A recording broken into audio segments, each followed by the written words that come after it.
Un dimanche matin dans la jungle de Calais. Le moment pour certains de faire la lessive. Pour d'autres, c'est l'heure d'aller assister à la messe. Les migrants patientent ici des semaines, des mois, avant de réussir à passer en Angleterre ou avant d'être finalement expulsés. Une attente pendant laquelle la vie sur le camp s'organise. De petites échoppes comme celle-ci ont vu le jour. Et il y a aussi une galerie d'art. You have to get in. Bon, ça c'est mon lit où je dors. Et ça c'est mon salon. Voilà.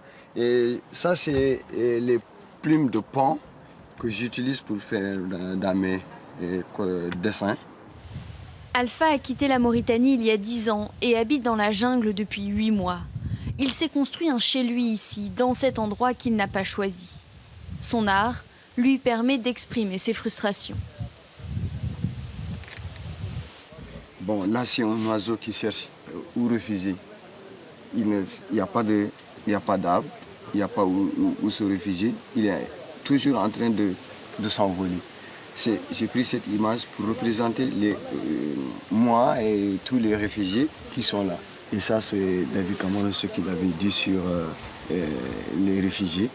Bon, là, c'est ce qu'ils ont dit, envoyer l'armée sur Calais. J'ai dit, on n'est pas en guerre. Alpha n'est pas le seul à mettre de la couleur dans la jungle. Razan a quitté l'Érythrée pour échapper au service militaire obligatoire et indéfini dans son pays. Sur le camp, il a aidé à construire la première bibliothèque, ouverte en seulement quelques jours.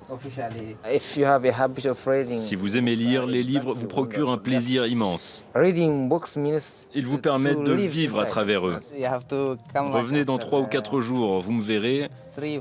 Je serai le bibliothécaire, assis sur sa chaise, et je vous montrerai le livre qu'il vous faut.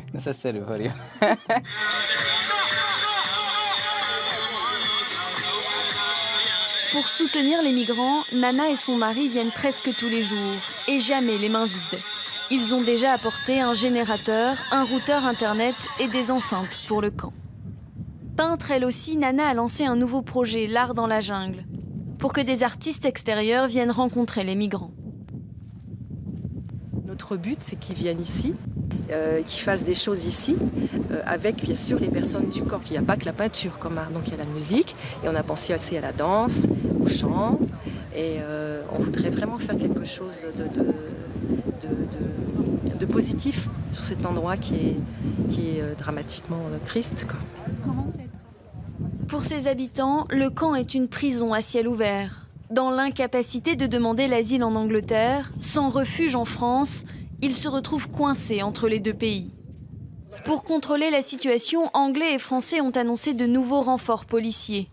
Mais quand la nuit tombe, rien n'arrête les migrants qui veulent tenter la traversée. Ils rêvent d'Angleterre, mais seront beaucoup à se réveiller une nouvelle fois le lendemain dans la jungle de Calais.